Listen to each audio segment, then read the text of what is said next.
Chapitre 8. Quels processus sociaux conduisent à la déviance?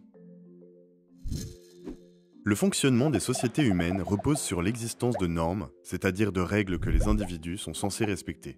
Les normes sociales relèvent d'habitudes, de coutumes, de conventions. Ce sont par exemple les règles de politesse ou encore les gestes barrières pendant la crise du Covid. La transgression des normes sociales expose l'individu à des sanctions informelles comme une remarque désobligeante ou le regard désapprobateur d'un professeur. Les normes juridiques sont des normes sociales particulières puisqu'elles sont codifiées dans des textes, lois et règlements comme le code pénal, le code de la route ou encore le pass sanitaire. La transgression des normes juridiques expose à des sanctions formelles comme des amendes, des peines de prison ou l'exclusion d'un restaurant.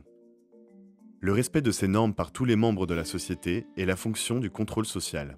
Ce contrôle peut être interne quand l'individu se l'impose à lui-même à partir des normes et valeurs intériorisées au cours de la socialisation. C'est par exemple lever la main pour prendre la parole. Il peut aussi s'agir d'un contrôle externe qui peut être formel, c'est-à-dire exercé par des institutions spécialisées comme la police ou la justice, ou informel, lié aux interactions avec la famille, les pairs ou encore les collègues. Ces différentes formes du contrôle social s'appuient sur des sanctions négatives quand les normes sont transgressées ou positives pour récompenser l'individu qui les respecte ou l'inciter à être conforme. La déviance désigne un comportement qui transgresse les normes en vigueur dans une société. Mais selon la théorie de l'étiquetage, cette transgression ne suffit pas à qualifier un individu de déviant. Il faut également que la société le désigne comme déviant, l'étiquette. Une autre théorie considère que la déviance relève d'une succession de séquences constituant une carrière déviante et conduisant à l'étiquetage. Enfin, la théorie de la stigmatisation place la notion de stigmate au cœur de la déviance. Corporel, comme un handicap physique, ou non corporel, comme l'illettrisme, un stigmate dévalorise un individu aux yeux de la société et conduit à le mettre à l'écart. La déviance est un phénomène relatif, c'est-à-dire qu'il varie dans le temps et dans l'espace, selon les sociétés et les groupes sociaux. Ainsi, l'avortement ou les relations homosexuelles étaient considérés comme des actes déviants en France il y a quelques décennies. Aujourd'hui, ce n'est plus le cas, avec l'évolution des mentalités, des mœurs et du droit, mais, dans certains pays, l'homosexualité est encore passible de la peine de mort.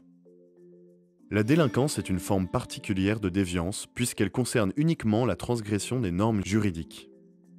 Le droit français distingue 3 types d'infractions selon leur degré de gravité. La contravention, en cas de stationnement interdit par exemple, le délit, en cas de vol, et le crime, dans le cas du meurtre par exemple.